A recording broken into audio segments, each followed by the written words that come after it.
Olá pessoal, estamos iniciando mais uma aula de Geografia. O tema de hoje é sobre regionalização do Brasil. Então nós falaremos sobre algumas divisões regionais formuladas para o Brasil desde o início do século passado, até chegarmos no momento atual. E o que é importante ter em mente é que região não é um conceito pronto e definitivo, e que as coisas sempre vão mudando na geografia, e muitas vezes uma divisão regional criada lá no passado ou há décadas atrás, ela pode não corresponder mais à realidade presente, Então é sobre essas mudanças e sobre essa dinâmica da criação de regiões que falaremos com base, com foco no território brasileiro. O Brasil oficialmente é uma república federativa, Ou seja, ele é ao mesmo tempo uma república e uma federação. Ou seja, federação, no caso, ele seria um estado composto, por determinado número de regiões e unidades com governo próprio e unidas sob o governo federal. E o Brasil é formado por 26 estados, mais um Distrito Federal, e dividido em 5 regiões. As dimensões territoriais brasileiras são muito relevantes em termos de extensão, Corresponde a 1,7% da superfície do globo terrestre, 5,6% de todas as terras emersas, ou seja, acima do nível do mar, 20,8% das Américas, América do Norte, Central do Sul, 47,3% da superfície da América do Sul. Faz fronteira com quase todas as nações do continente, com exceção de Chile e também o Equador. E o estado do Amazonas, sozinho, ele é maior do que qualquer país sul-americano, menos a Argentina. Então, falando assim propriamente das divisões regionais do Brasil, nós temos uma instituição que ela é responsável, por prover os dados e as informações geográficas do país, que é o IBGE, é o Instituto Brasileiro de Geografia e Estatística, que também é responsável por regionalizar o Brasil. Foi criado no governo Vargas e desde então o IBGE ele cuida de gerar os dados, e para conhecer melhor aí a realidade do país e promover aí a divisão em regiões. Criar regiões é um processo que requer um critério, Então nós vamos falar um pouquinho disso, considerando que a região ela é uma área contínua ou descontínua, com um conjunto de características semelhantes. Nós temos aí que estabelecer aí bons critérios para poder delimitar a área e separar uma região da outra. Nós temos aqui, abaixo, essa seta indicando aqui uma região em quadrados coloridos, e aí nós temos que estabelecer um critério para isso. Então eu posso, por exemplo, estabelecer o critério cor.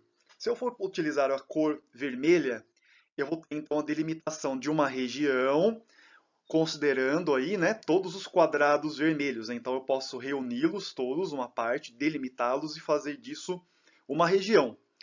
Se eu utilizar um outro critério, eu vou ter uma outra forma de região. Por exemplo, tamanho. O tamanho desses quadrados que vocês estão vendo aí. Se eu quiser reunir todos os quadrados menores, eu vou ter ali os quadrados azuis, verdes, os marronzinhos. E aí eu posso ali delimitá-los também, agrupá-los e formar aí, por exemplo, 3 regiões, 3 áreas, contínuas, que me dá aí um outro formato, um outro tipo de região diferente do primeiro critério. Com isso, então, a gente tem que estabelecer a seguinte ideia, que criar região realmente é algo fluido, algo em constante movimento, transformação, e nós temos que elaborar isso conforme as coisas vão mudando, conforme as dinâmicas vão acontecendo. Já ocorreram várias divisões regionais no Brasil, e para não deixar a aula muito extensa, eu selecionei algumas que considero mais representativas. E a primeira que vamos ver é essa, de 1913. Ela foi realizada por Delgado de Carvalho. Ele criou 5 regiões, considerando os aspectos naturais e humanos nesse contexto. Então, esse mapa, essa regionalização, ela tem uma certa semelhança, com a atual no nosso país, mas com várias diferenças. E uma que chama atenção é que o estado de São Paulo integra o Brasil meridional, junto com os estados do Sul, Paraná, Santa Catarina e Rio Grande do Sul. Ele também junta Minas Gerais, Rio de Janeiro e Espírito Santo com a Bahia e cria o Brasil Oriental. Uma outra coisa interessante é que o Centro-Oeste e o Norte, que nessa divisão seriam então o Brasil Central e o Brasil Amazônico, eles possuem uma menor divisão, né, porque eram regiões bem menos povoadas do que são hoje. Nós temos aqui ao lado também o mapa da divisão regional de 1926, formada por Geraldo Pauwels. Essa forma de regionalizar o Brasil, ela considerou os aspectos físicos e naturais do território, né? Ou seja, características relacionadas ao relevo, à geomorfologia, à formação vegetal do país, né? E a partir desses critérios, 6 regiões foram criadas, né? E o que é mais interessante nessa divisão é que os domínios de natureza é que dão nome a essas regiões.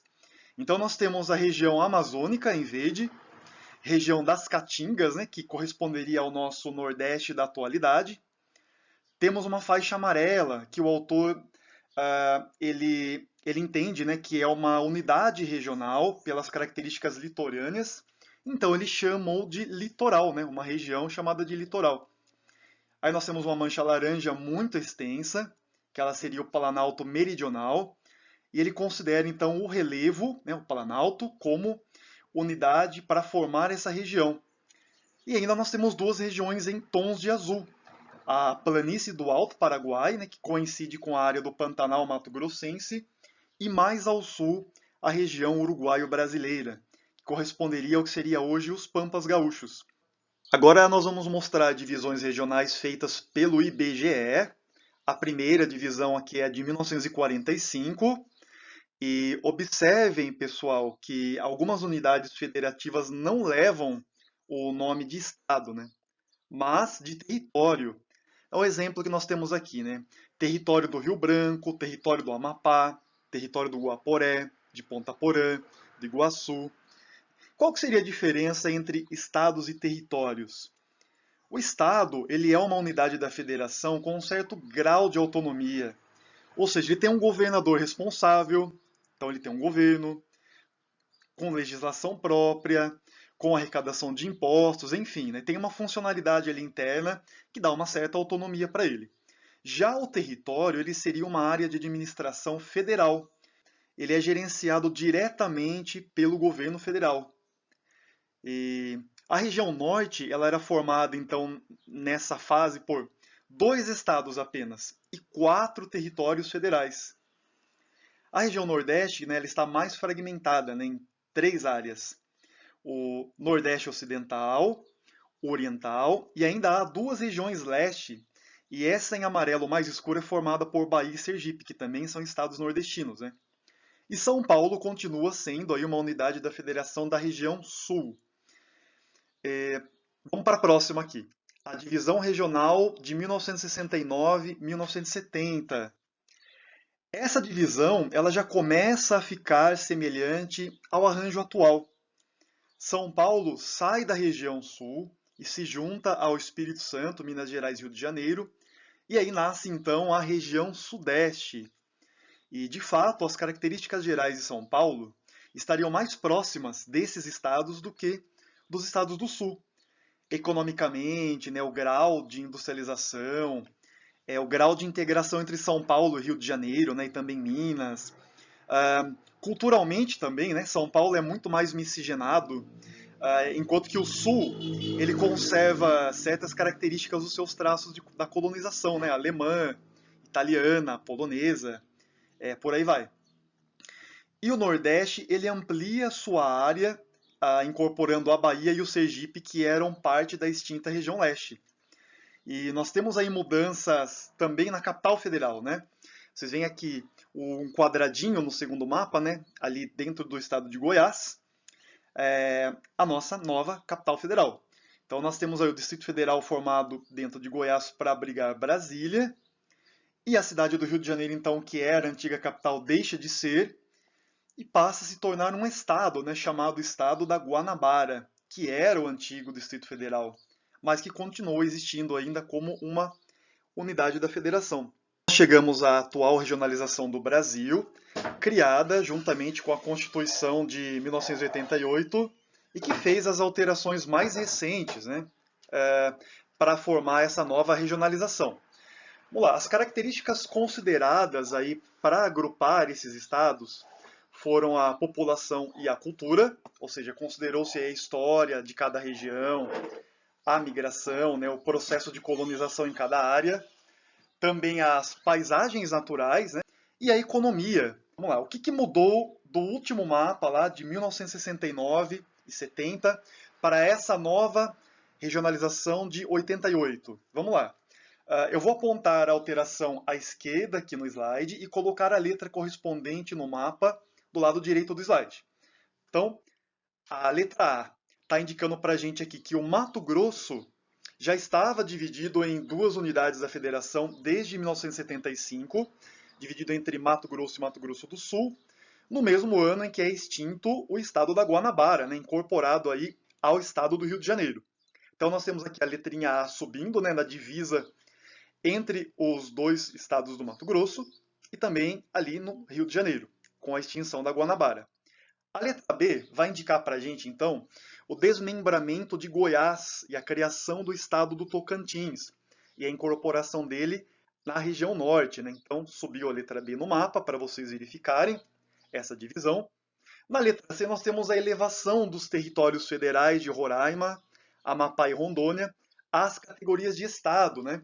Finalmente, então, essas unidades da federação deixam de ser territórios gerenciados ou administrados diretamente pelo governo federal e passam a ter aí os seus governos próprios, né? Governador, legislação, enfim.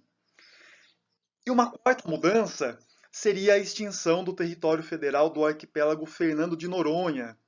E ele passa então a incorporar o estado de Pernambuco e tornar-se então parte, né, território administrado diretamente por esse estado, né? Existem outras formas de regionalizar o Brasil, né, que são muito interessantes. Elas não são as oficiais, mas são muito consideradas, né, porque correspondem aí a critérios válidos e muito pertinentes. A gente vai estar vendo então dois mapas que trazem essa regionalização, digamos, alternativa, mas muito clássica já nos livros, né? Então, a primeira é essa que nós estamos vendo aí no slide, né, são os complexos regionais ou regiões geoeconômicas. Esse mapa foi idealizado em 1967 por Pedro Pinchas, mas é incrível como ele corresponde aí às dinâmicas atuais do território, né? Então, o Pedro Pinchas ele estabeleceu três grandes complexos, né? A Amazônia, o Nordeste e o Centro-Sul. A Amazônia corresponderia à Amazônia Legal brasileira, ou seja, uma extensão que considera outros ecossistemas como parte integrante do grande bioma amazônico, né? Que também abrange aí a maior parte do Mato Grosso, pega aí partes de Tocantins, do Maranhão. E o Nordeste ele seria aquele de colonização mais antiga, com uma estrutura econômica aí menos moderna, né? E notem que não é exatamente igual à região Nordeste oficial, porque ele incorpora aí o norte de Minas Gerais, que tem um contexto mais parecido com o Nordeste, e perde parte do Maranhão para a Amazônia, né? E o Centro-Sul seria a região mais desenvolvida, né? Um maior grau de industrialização, grande circulação de mercadorias, né? Maior desenvolvimento e integração econômica, né? Essa divisão em três complexos regionais, ela reflete o desenvolvimento do capitalismo nessas três áreas, né? Para isso, então, foram levantados os seguintes aspectos, né? Primeiro, o grau de mecanização agrícola no campo, também o grau de industrialização de cada uma dessas regiões, a urbanização e a modernização, e também o processo de formação histórica. E o segundo mapa traz uma outra regionalização, é esse chamado de os quatro Brasis.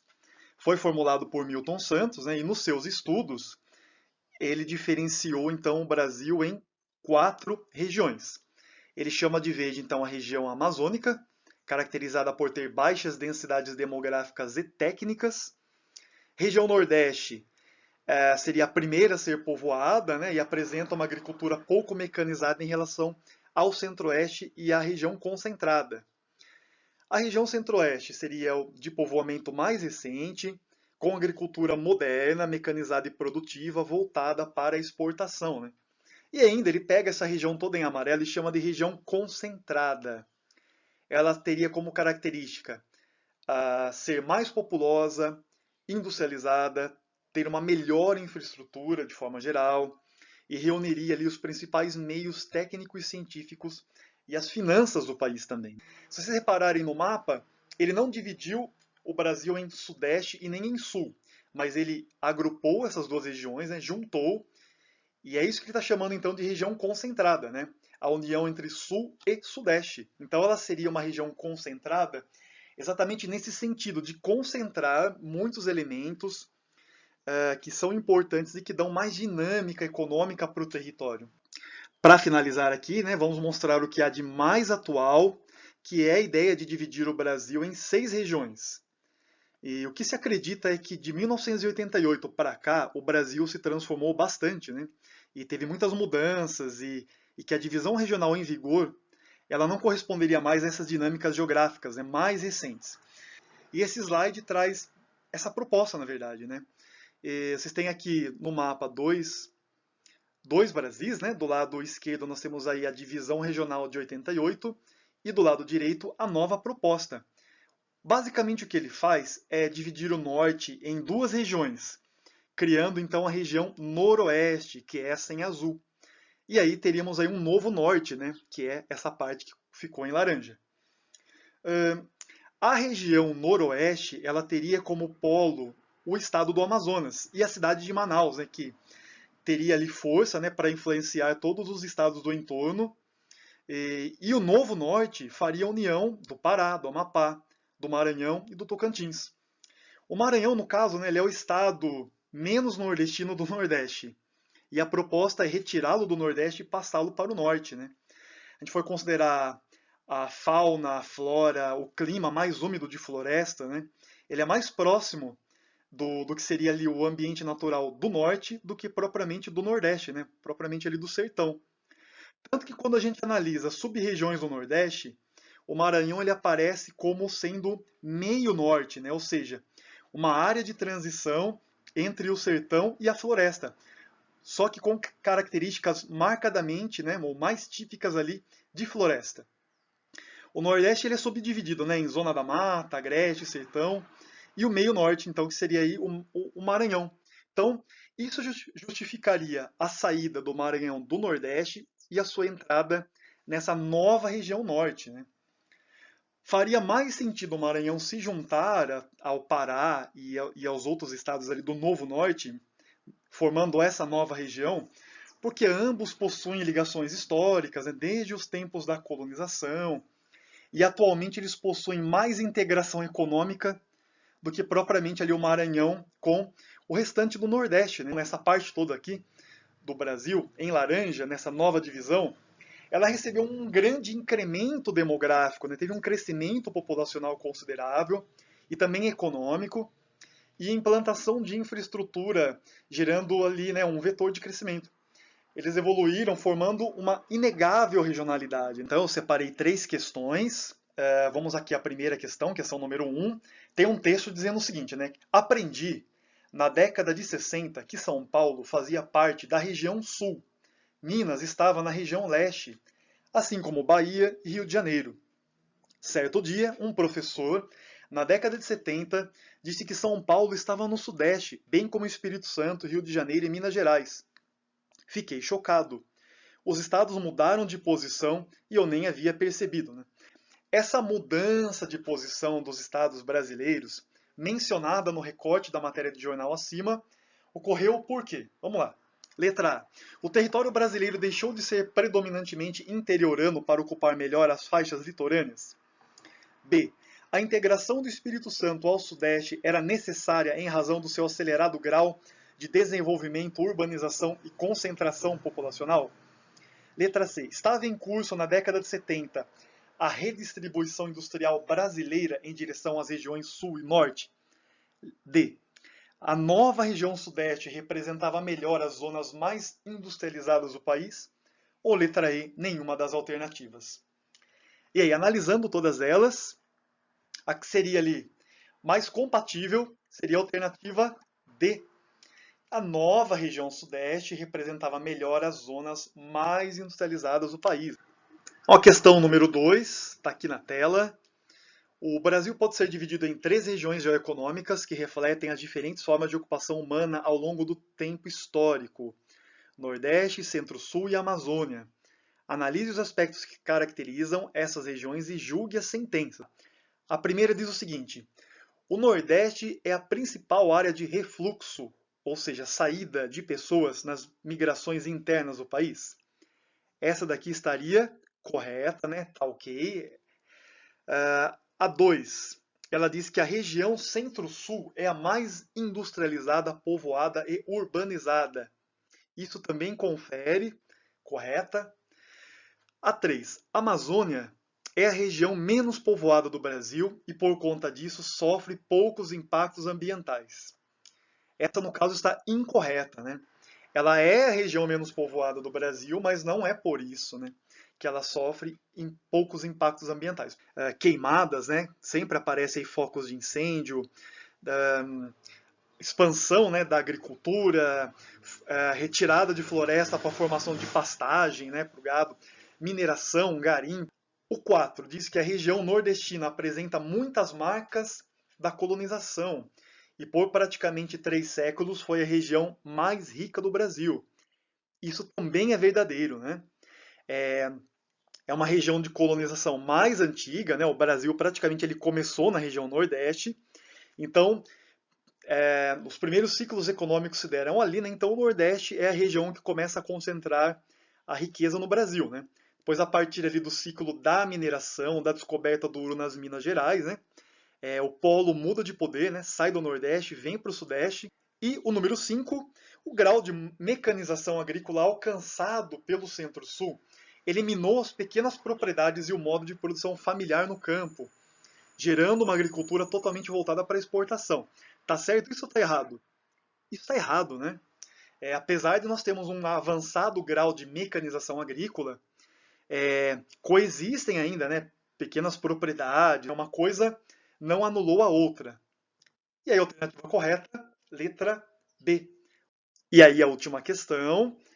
Milton Santos foi o autor do mapa intitulado Os Quatro Brasis.